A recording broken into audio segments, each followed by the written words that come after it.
Well, with us now to unpack the survey is Mr. Bruce MacLellan, the President and CEO of Proof Strategies. Sir, welcome to Forum Daily. Hello, Nima. It's a pleasure to be here. So what would you say are the main findings of this recent survey, sir? Well, it's a bit like it's the best of times and the worst of times for trust in Canada. The pandemic is definitely taking a toll. We know that people, when they're stressed or anxious, are less likely to be trusting. And now, as you say, with almost half of Canadians reporting that they're still feeling anxiety and stress due to the pandemic, we're seeing that those people have lower trust scores than the people who tell us that they did feel stressed but are feeling more positive now about their life. So the people who've recovered, feel more optimistic, are definitely people who are coping better in the pandemic, and that means they're more trusting. We did see, as you point out, a decline in trust in government, a 10-point drop in 1 year, which, we don't see a drop of that significance very often in our study. We've been studying trust in Canada for 7 years.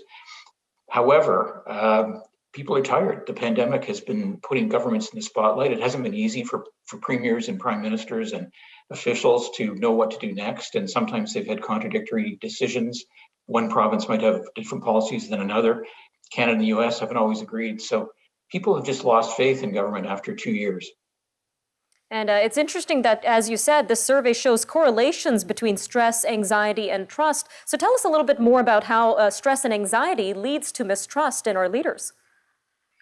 Well, we know that when people are feeling more optimistic and confident, they have higher trust. So, for example, it's often the case that when a region or a country is suffering economic hardships, we see trust scores go down because people don't feel the economy is working for them anymore. They don't feel that government policies are working for them. It's, in large part what led to the Brexit decision in the UK, where so many people felt that the European Common Market wasn't serving their economic needs, so they voted to leave, enough to bring the country out of the Union. So in our case, what we've seen in Canada in trust over the last several years is there's an east-west divide. Trust is lower in the West than it is in the East. And how that came about was in parallel with the fall of oil prices and the hardships in the energy sector in Alberta in particular, but also, as you know, in Saskatchewan. So trust scores right now are lowest of anywhere in Alberta, and they're low for every aspect of what we survey in Alberta, whether it's trust in corporate chief executive officers, trust in government, trust in the prime minister, trust in their own premier. Albertans are just in a bad shape in terms of their trust levels right now, and it's mainly driven by the economic issues in that province. I'm not saying it's the only part of it, but it is a big driver because it started 3 years ago. It's really troubling information, especially for Alberta, sir. Did you see any difference between age groups as well in this survey? Well, yes, in general, in the study of trust around the world, we know that trust usually grows with age and experience. So in any given trust survey you might do in any country, you would always expect to see higher trust levels with older population segments compared to younger. In Canada, that's true as well. So our Gen Z, for example, or millennials have a lower trust level in almost all cases compared to baby boomers or older Canadians.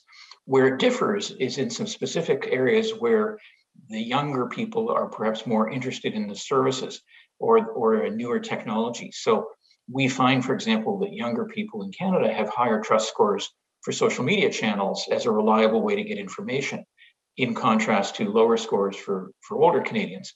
We also know that younger people are more likely to trust new types of services that maybe they have grown up using or adopted more quickly. I'm thinking now, for example, of streaming services like Netflix, where younger people are cutting their cables, using Netflix instead for their entertainment. We see a higher trust score with streaming services with young people compared to older people. And another example would be cannabis producers. Again, higher trust scores with younger people, but lower with older people. It depends in part on the sector and the industry. All right, Mr. MacLellan, thank you again for joining us today on Forum Daily. It was my pleasure to talk about the CanTrust Index. Thank you.